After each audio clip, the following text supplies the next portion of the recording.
नमस्कार, आप देख रहे हैं मोबाइल न्यूज 24। मैं हूं अभिषेक कुमार और वक्त हो गया है दिन भर के बड़ी खबरों का।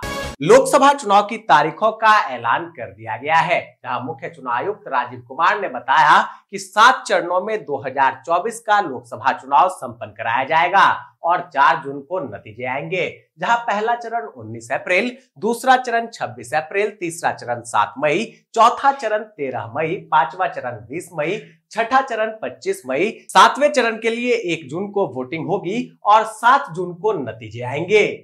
लोकसभा चुनाव के साथ ही 4 राज्यों आंध्र प्रदेश, अरुणाचल प्रदेश, ओडिशा और सिक्किम में विधानसभा चुनाव भी कराए जाएंगे। वहीं 26 अन्य राज्यों में विधानसभा सीटों पर उपचुनाव भी होगा।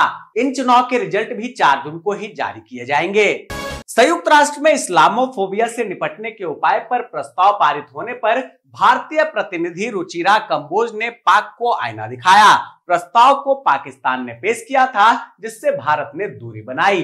कंबोज ने कहा कि किसी के धर्म या आस्था से संबंधित भय केवल इस्लाम संबंधी नहीं है, इससे दूसरे धर्म के लोग भी पीड़ित हैं। मोदी सरकार ने आतंकवाद पर एक बार फिर बड़ा एक्शन लिया है, जहां गृह मंत्रालय ने जम्मू कश्मीर लिबरेशन फ्रंट यानी मोहम्मद यासीन मलिक की गुट पर बैन 5 साल के लिए बढ़ा दिया है। कांग्रेस महासचिव जयराम रमेश ने सोशल मीडिया पर पोस्ट करते हुए कहा कि आज बेंगलुरु में कांग्रेस पार्टी के अध्यक्ष खड़गे जी, जिन्होंने खुद एक ट्रेड यूनियन नेता के रूप में अपना राजनीतिक जीवन शुरू किया, उन्होंने कांग्रेस पार्टी की ओर से इसमें श्रमिकों के लिए स्वास्थ्य अधिकार, सुरक्षित रोजगार समेत कई बड़े वादे किए गए हैं। दोस्तों, आगे की खबर पर चलने से पहले आप सभी से रिक्वेस्ट है कि अगर आपने अब तक इस वीडियो को लाइक नहीं किया है तो अभी इसे लाइक कर दें, वीडियो पर कमेंट कर अपनी प्रतिक्रिया जरूर दें, साथ ही इसे शेयर भी कर दें। आपके ऐसा करने से हमारा और हमारी टीम का हौसला और बुलंद होता है और हम रोजाना इसी समय पर आप लोगों के लिए दिन भर की बड़ी खबरें लाते रहते हैं। दिल्ली एक्साइज पॉलिसी से जुड़े मनी लॉन्ड्रिंग मामले में ईडी ने बीआरएस एमएलसी के कविता के कई परिसरों की तलाशी के बाद उन्हें गिरफ्तार कर लिया, जिसके बाद उन्हें दिल्ली लाया गया, जहां उन्हें आज राउज एवेन्यू कोर्ट में पेश किया गया है। हालांकि कविता का कहना है कि उनकी गिरफ्तारी अवैध है और वह इसके लिए कोर्ट में लड़ती रहेगी। वहीं कोर्ट ने बीआरएस नेता कविता को 7 दिनों की ईडी कस्टडी में भेज दिया है। प्रसार भारती का नया अध्यक्ष सेवानिवृत्त नौकरशाह नवनीत कुमार सहगल को नियुक्त किया गया है। वहीं उपराष्ट्रपति प्रसार भारती के अध्यक्ष पद के लिए चयन पैनल के प्रमुख होते हैं भारतीय प्रेस परिषद के अध्यक्ष और राष्ट्रपति द्वारा नामित एक व्यक्ति 3 सदस्यीय पैनल को पूरा करते हैं। बैठक में प्रेस काउंसिल ऑफ इंडिया की अध्यक्ष न्यायमूर्ति रंजना देसाई और सूचना एवं प्रसारण सचिव संजय जाजू ने भाग लिया। रक्षा मंत्री राजनाथ सिंह ने दिल्ली छावनी में नौसेना के नए मुख्यालय नौसेना भवन का उद्घाटन किया। यह मुख्यालय आधुनिक सुविधाओं और अत्याधुनिक प्रौद्योगिकियों से लैस है। उत्तर प्रदेश के 80 लोकसभा सीटों के लिए 7 चरणों में मतदान संपन्न होगा, जिसके तहत पहला चरण यानी 19 अप्रैल को सहारनपुर, कैरोना, मुजफ्फरपुर, बिजनौर, नगीना, मुरादाबाद, पीलीभीत, रामपुर, जबकि दूसरे चरण में 26 अप्रैल को अमरोहा, मेरठ, बागपत, गाजियाबाद, गौतम बुद्ध नगर, बुलंदशहर, अलीगढ़, मथुरा और तीसरे चरण यानी 13 मई को संभल, हाथरस, आगरा, फतेहपुर सीकरी, फिरोजाबाद, मैनपुरी, एटा, बदायूं, ओनला, बरेली, वहीं चौथे चरण यानी 13 मई को शाहजहांपुर, फेरी, दौरा, सीतापुर, हरदोई, मिश्रिख, उन्नाव, फर्रुखाबाद, इटावा, कन्नौज, कानपुर, अकबरपुर, बहराइच। इसके अलावा 5वें चरण 20 मई को मोहनलालगंज, लखनऊ, रायबरेली, अमेठी, जालौन, झांसी, हमीरपुर, बांदा, फतेहपुर, कौशाम्बी, बाराबांकी, फैजाबाद, कैसरगंज, गोंडा। साथ ही छठे चरण में 25 मई को सुल्तानपुर, प्रतापगढ़, फूलपुर, प्रयागराज, अंबेडकर नगर, श्रावस्ती,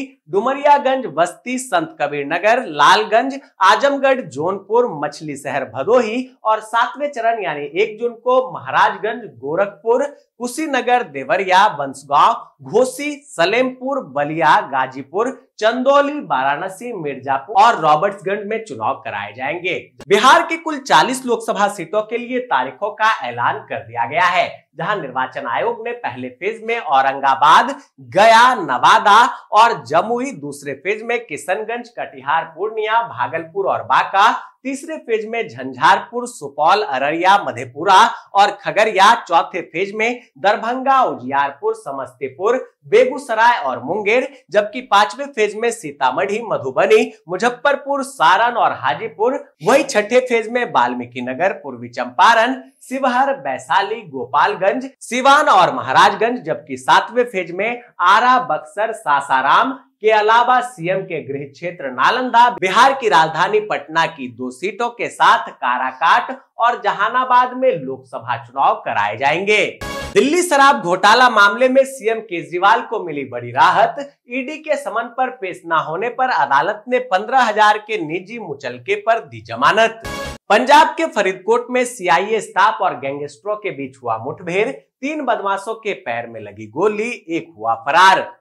लोकसभा चुनाव के मतदान को लेकर हरियाणा की 10 लोकसभा सीटों के लिए छठे चरण में मतदान संपन्न हो जाएगा। वहीं चुनाव परिणाम 4 जून को आएंगे। उत्तराखंड के भी सभी 5 संसदीय सीट के लिए पहले चरण यानी 19 अप्रैल को मतदान होगा, जबकि 4 जून को नतीजे घोषित होंगे। झारखंड में चौथे से 7वें चरण में होगा लोकसभा चुनाव। सिंहभूम, खूंटी, लोहरदगा तथा पलामू में चौथे चरण में चुनाव होगा। चतरा, कोडरमा, हजारीबाग में 5वें, गिरिडीह, धनबाद, रांची तथा जमशेदपुर में छठे चरण में चुनाव होगा। वहीं संथाल की 3 सीटें राजमहल, दुमका तथा गोड्डा में अंतिम एवं 7वें चरण में मतदान संपन्न किया जाएगा। छत्तीसगढ़ में राज्य की 11 लोकसभा सीटों के लिए 3 चरणों में मतदान होगा। पहले चरण का मतदान 19 अप्रैल को, दूसरे चरण का मतदान 26 अप्रैल को और तीसरे चरण का मतदान 7 मई को किया जाएगा। लोकसभा चुनाव से पहले भाजपा के नेतृत्व वाली मध्य प्रदेश सरकार ने एक बड़ा प्रशासनिक फेरबदल किया, जहां मोहन सरकार ने भारतीय प्रशासनिक सेवा और भारतीय पुलिस सेवा के 100 अधिकारियों का ट्रांसफर कर दिया। आदेश के मुताबिक शहडोल, गुना, पन्ना और सिंगरौली जिले को नए कलेक्टर मिलेंगे। वहीं उज्जैन और शहडोल के लिए नए संभागायुक्त नियुक्त किए जाएंगे। हिमाचल प्रदेश की 2 लोकसभा सीटों के लिए 7वें चरण में मतदान संपन्न होगा। मतदान की घोषणा के साथ ही आदर्श आचार संहिता लागू हो गई है। वहीं हिमाचल प्रदेश में बीजेपी ने 2 सीटों पर अपने पुराने चेहरे पर ही दांव खेला है, जबकि कांग्रेस ने अभी तक अपने एक उम्मीदवार की लिस्ट जारी नहीं की है। जम्मू कश्मीर में होने वाले विधानसभा चुनाव में देरी के सवाल पर बोले चुनाव आयुक्त राजीव कुमार, कहा अभी सुरक्षा के कारणों और अतिरिक्त सुरक्षा बल की आवश्यकता के चलते जम्मू कश्मीर विधानसभा चुनाव लोकसभा चुनाव के साथ नहीं करवाए जा रहे हैं।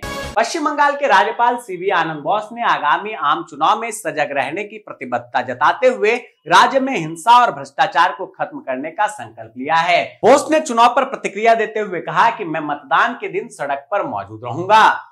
महाराष्ट्र में लोकसभा चुनाव में सीट शेयरिंग को लेकर प्रकाश अंबेडकर के नेतृत्व वाली वंचित बहुजन आघाड़ी की शिवसेना, यूबीटी, एनसीपी शरद पवार और कांग्रेस के साथ सीट बंटवारे पर बातचीत हुई, जहां संजय राउत ने कहा कि वीवीए को हमने 27 सीटों की सूची दी थी, उनमें से हमने उन्हें 4 सीटों का प्रस्ताव भेजा है। चुनाव आयोग के मुताबिक गुजरात की सभी 26 लोकसभा सीटों के लिए मतदान 7 मई को तीसरे चरण में संपन्न होगा। वही वोटों की गिनती एक साथ ही 4 जून को होगी। लोकसभा चुनाव से पहले राजस्थान में 48 पुलिस अफसरों को किया गया ट्रांसफर। गृह विभाग ने 8 एडिशनल एसपी बदले, वहीं पुलिस मुख्यालय ने 40 डीएसपी का किया तबादला। लहसुन एक ऐसा सुपर फूड है जो अनेक तरह से हमारे शरीर को फायदा पहुंचाता है। यह आर्गो सल्फर कंपाउंड से भरपूर होता है जो कोलेस्ट्रॉल, सूजन और ब्लड प्रेशर को मेंटेन रखने में मदद करता है। इसके साथ ही नसों में जमा फैट को कम करने में भी मदद करता है। इंडिया पोस्ट पेमेंट बैंक ने एग्जीक्यूटिव के पदों पर भर्ती निकाली है, जहां 5 अप्रैल तक आधिकारिक वेबसाइट IPPBonline.com पर जाकर इच्छुक और योग्य उम्मीदवार आवेदन कर सकते हैं। जी हाँ दोस्तों, मैं देख पा रहा हूं कि आप में से अधिकतर लोगों ने इस वीडियो को लाइक किया है, कमेंट कर अपनी प्रतिक्रिया दी है और इसे शेयर भी किया है, लेकिन अभी भी कुछ लोग बाकी है, इसलिए उनसे रिक्वेस्ट है कि प्लीज प्लीज प्लीज आप भी वीडियो को लाइक कर दे, कमेंट कर अपनी प्रतिक्रिया दे और इसे शेयर जरूर कर दे। दोस्तों, ये थी दिन भर की बड़ी खबरें। ऐसे ही खबरों से अपडेट रहने के लिए चैनल पर नए हैं तो अभी चैनल को सब्सक्राइब कर लें, नोटिफिकेशन बेल के ऑल ऑप्शन को दबा दें, वीडियो को लाइक और शेयर करना ना भूलें, ताकि देश और दुनिया की तमाम खबरों से आपके साथ साथ आपके जानने वाले भी रह सके अपडेट।